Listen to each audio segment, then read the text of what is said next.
The Seattle Seahawks won the Super Bowl last night behind an all-time defensive masterclass. Mike Macdonald had a fantastic game plan ready to go against New England, and they executed it perfectly and smothered Drake May in this Patriots offense. We're going to break down exactly how they were able to do so, starting with this first sack of the game for Seattle. Came on a four-man rush, which is a big theme of the game, how much pressure Seattle was able to get, only bringing four pass rushers. Now, at this point in the drive, this is New England's first possession of the game. They're just north of the 50-yard line on the Seattle 45, just outside of field goal range.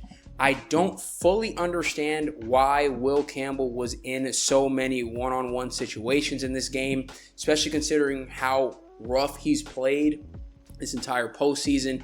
He's gotten picked on a lot, and he got picked on a lot in the Super Bowl, but he was kind of also left out to dry in a lot of one-on-one situations.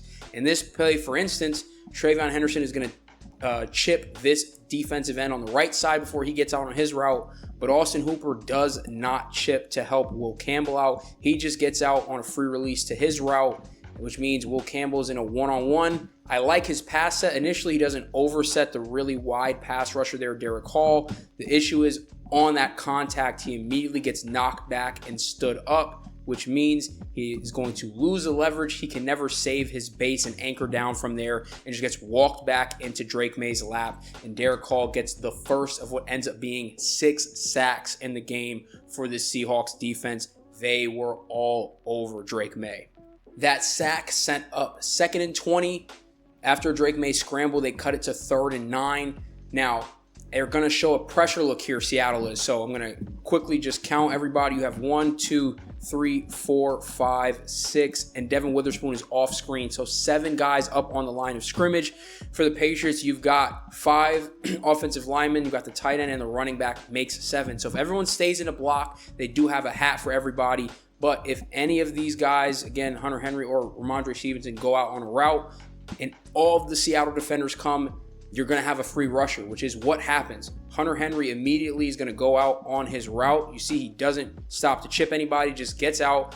Devin Witherspoon is coming off the edge. He's going to be a free rusher because you've got 1, 2, 3, 4, 5, and 6. Accounting for those 6, you can't account for Devin Witherspoon. And even though these defensive tackles drop out into coverage here, you have to pass at them. They're on the line of scrimmage with their hands in the dirt. So this has to be something that May knows and is built into the play. There's no hot answer for him. He's lucky to not be sacked. He's able to get the ball away, but it forces a punt on the first Patriots drive of the game. And if I cut over to the sideline copy, I'll show you what I mean with there being no hot options. You can maybe make an argument that because this is shown late. You see Eamon Warrior is off the ball and Devin Witherspoon is lined up in the slot. And then right as Drake May gets into his cadence, they both collapse down onto the line of scrimmage there off the edge. Either way, on the snap of the ball, as there's a free rusher coming at him, there is no one looking back at Drake May. Everyone is running down the field. There's no hot option for him. And he just has to essentially throw it away and live to play another down. Fortunately, they have to punt the first drive of the game. I've seen in other offenses, and you'll see it later in this game, when you have edge pressure like this, especially with a slot blitz, if you're this tight end and you're running a seam route, if you just turn around and give your eyes to Drake May, he can potentially just throw it really quickly. And on 3rd and 9, you never know, you could potentially get the first down, or even if you get tackled around here, at like the 38, 39-yard line, at worst, you're getting a field goal out of it and you end up tying the game at 3. Instead, no great hot answer for the pressure on this one. End up having to throw it away and punt on the first drive of the game for New England. New England was also never really to get anything going in the run game here. They're going to attempt to do a draw play with Travion Henderson, and it's blown up here by this inside backer, number 42. This looks like a pre-called blitz. If it's not, he sniffs it out instantly. Right on the snap of the ball, you're going to see he blows through the B-gaps. Has to be a pre-called blitz by just how he was kind of reading it initially, and just goes on the snap of the ball. Blows by the guard before he can really react. The guard tries to do his best to get as much on him to try to give Travion an alley there. He does break the initial tackle, but Ernest Jones, scraping across, ends up cleaning it up for the TFL and gets New England behind the sticks. If you watched my preview video, one of my big keys that New England could not afford to do was get behind the sticks because of how good their pass rush is, Seattle's is, and how poor their offensive pass protection has been. And they just lived far too many downs in this one in second and third and long. The very next play, you can see Seattle once again kind of showing that pressure look. May is checking the pass protection there. You see wants to kind of re-slide things over, but you're going to get that quick pressure coming to the inside. This time they do have a hot option. You have Henderson on the flat route. However, Seattle is bailing out into cover 2 on the snap of the ball, which means Josh Jobe here is going to be playing the flat, and he plays this is textbook coverage, right? So he jams hard on the receiver looking to get that inside release. Henderson immediately gets out into the flat, but has his eyes back towards Drake May, who's already looking to throw him the football because he sees that free rusher coming to the inside. Perfect decision. The issue is Jobe sees it at the same time, matches it, and as the ball is in the air, he is getting downhill on Travion. And as soon as he catches it, great tackle in space, actually loses 2 yards on the play. So they went from 1st and 10 to 2nd and 13, and now it sets up 3rd and 15. On that 3rd and 15, you have, once again, that heavy pressure look on the line of scrimmage there for Seattle. And in the slot, once again, is Devin Witherspoon, and he is creeping, and he delays it yet again. And this time, he's not even able to get up to the line of scrimmage before the ball is snapped. So he's rushing from depth, and just look at the speed that he blows through the B gap and is able to bring down Drake May for a sack. This is very, very rare to have a corner who can rush the passer like this. He puts a swim move on I believe that's the right tackle there as well, to get to Drake May. Now, this time, I will say, if I cut now back over to the end zone copy, if you watch Hunter Henry's eyes, he does do what I wanted him to do on the last play, which is if you're going to free release up the seam and you see that, edge player and then you've got the blitz from depth, turn around and give your eyes to Drake May so he can potentially throw it quick to you, which is what he does. And you'll see here on the snap of the ball, after he chips, he turns back and he gives his eyes to Drake May. If May was, prepped and looking for Hunter Henry in this instance as the hot answer, he could just quickly throw the ball over to him. I don't think it makes a huge difference. It's not going to get a first down anyway. But again, it just goes to show that they did not have a great plan for Seattle's pressure. They didn't have a ton of great hot answers for it in their called passing game, and it was another big detriment to this Patriots offense in the Super Bowl. This next play was one of the best reps from the Super Bowl. You're going to have Riley Mills here lined up in a 2-eye, and this is one of the most disgusting bull rushes I've seen in a while. He's going to just walk the guard all the way back to Drake May's lap and basically sacks both of them at the same time. Again, the left side of that Patriots offensive line it's 2 rookies. They've been picked on a bunch this entire postseason, and they got exposed yet again in the Super Bowl, unfortunately. But I want to go a little bit further here and cut over to the wide copy and just show exactly how sticky Seattle is in coverage in the Super Bowl. So they're going to be running a levels concept, so you're going to get kind of a really deep in-breaking route here and a little bit more of a shallow in-breaking route underneath. And Seattle's in cover 1, so while they have the 2 split safeties, this safety is going to drop to play man coverage. This safety is going to patrol the middle of the field. And as they all get to the top of their routes, I'm going to pause it. Everything is blanketed across the board. There's nowhere for Drake May to go with the football, and even if there was, he's getting sacked by his own guard at the same time. This entire team, not just the starters, right? The depth players, the rotational guys, everyone was executing at an extremely high level. Now, it wasn't just Seattle's defense that played lights out. Their special teams unit was incredible in this one. They had multiple punts down within the 5-yard line, so New England always had a long field to work with. Now, it was at this point in the game, there's about 4 minutes left in the second quarter, that I feel like the pressure really started to get to Drake May mentally, right? He's going to try to hit Mac Hollins on this short in-breaking route. It's the right read. He throws it with great timing and anticipation.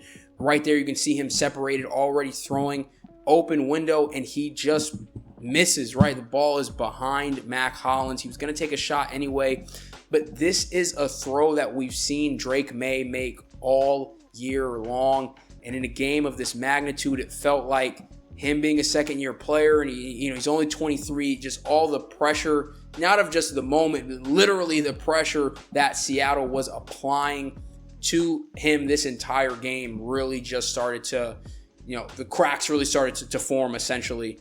You start to see stuff break down, as this was the first of, I think, many errant throws that he had in this game. This next play is the first third down of the second half for the Patriots offense. So they got the ball to start the third quarter. They're only down 9-0. If you can net any points out on this drive, that would be huge for the game. They're going to be targeting this one-on-one matchup here at the bottom of your screen. It says Kayshon Boutte going against the corner, Josh Jobe. A lot of the pregame coverage was saying this is the guy that you would want to target, and he absolutely straps Kayshon Boutte up on this kind of back shoulder stop route. You don't want to go at Witherspoon. You don't want to go at, Reek Woolen. You don't want to go at Eamon Worry. You want to go at Josh Jobe potentially. If this is what he's doing to, arguably your best deep threat receiver, you just don't have a chance, really. There's just too much of, I think, a talent gap, and that was something I talked about leading into this game, that these receivers were not going to threaten Seattle's secondary. And you see he plays physical throughout the whole route. And at the top of the route, as he fights back to the ball, he's just out-muscling Kayshon. He actually pushes him out of bounds. And then as he fights towards the ball, and it's illegal because he's making a play on the ball, gets the swat as well as the ball is trying to get to the back shoulder. That play never had a chance. These next two plays are a particularly tough sequence as well for New England. This is, at this point in the game, there's 8 minutes left in the third quarter. They're still only down 12-0, two-possession game. It's 2nd and 1 from your own 41.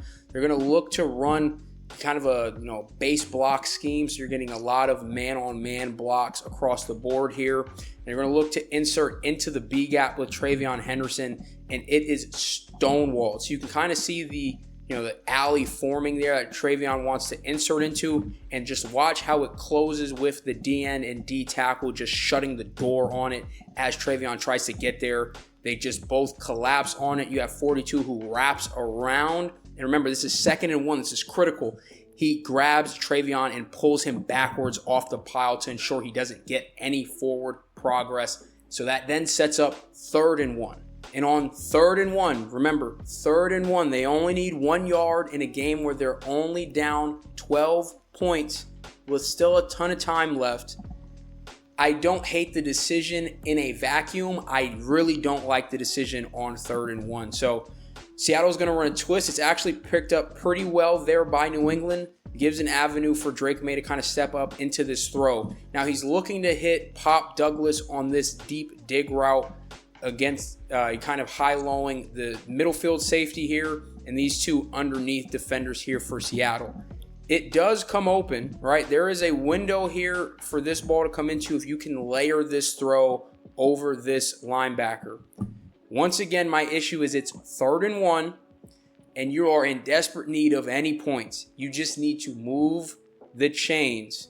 Ramondre Stevenson is sitting there on the check down. It moves the chains, and you can reset the downs and look to continue to try to get at least into field goal range and find 3 points. Instead, May looking to try to do it all, tries to fire it down the field, and again, while there is a window there on that throw, the pass is low and outside for Pop Douglas, and what was 2nd and 1 on their own 41-yard line turns into 3rd and 1, turns into 4th and 1, and now because you're on your own side of the 50, you have to punt the ball away. That was a huge missed opportunity on that drive for New England. Now, I don't want to feel like I'm dogging on Will Campbell too much, and again, I'm only saying this from a perspective of the film itself. This is, at this point in the game, as we get into the second half, he starts losing pass rush reps instantly. There just is no chance that he's even giving really any resistance there on DeMarcus Lawrence. But again, I have to be critical of Josh McDaniels and the scheme and the play caller in this instance.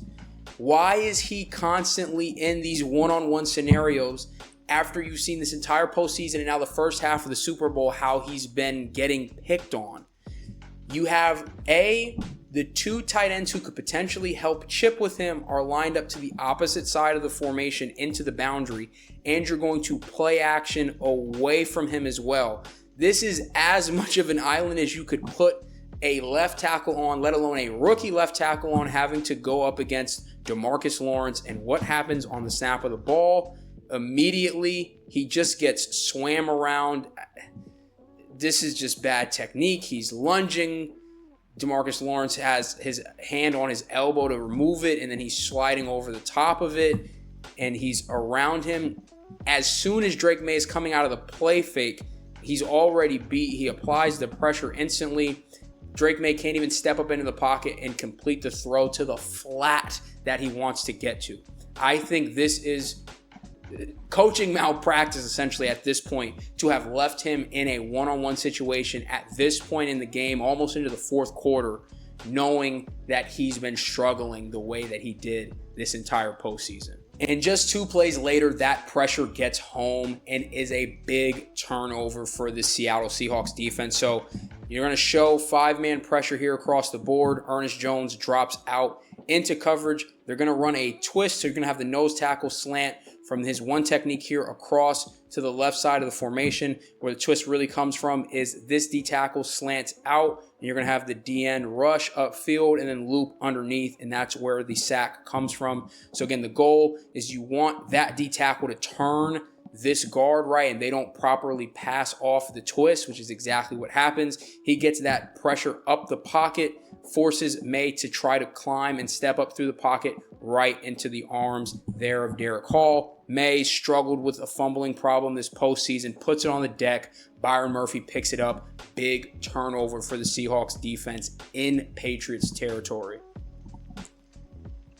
Now at this point in the game, it is 19-7. So Drake May had that quick lightning strike touchdown to Mac Hollins on the deep throw there to the end zone.